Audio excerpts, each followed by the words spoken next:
আল্লাহ রাসূল যদি বলে থাকে মাদ্রাসা তালিবের সুতা পরিষ্কার করবি, এত বড় বাচ্চা যে দেশটা ইসলামী স্বীকৃতিতে চলে, শুধু আলেম ব্যক্তিকে কেউ কড়া নজরে দেখায়, ওই পিতাই আমি বানাই ফেলবো। কাকে রাজি আছো?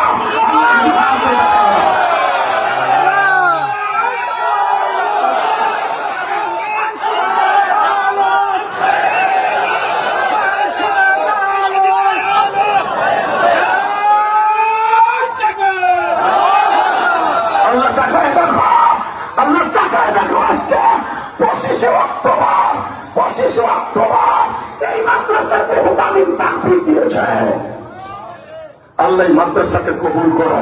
25 অক্টোবরকে সভাপতি সাহেবের চোখে পানি দেখেছি। আল্লাহ আমার কলিজার টুকরা ইসলামী আন্দোলন ছাত্রী শিবিরের ভাইরা ইসলামী আন্দোলন নিবেদিত প্রাণ দেওয়ার জন্য আলেমুল আমার পক্ষে প্রস্তুত হয়ে বসে আছেন।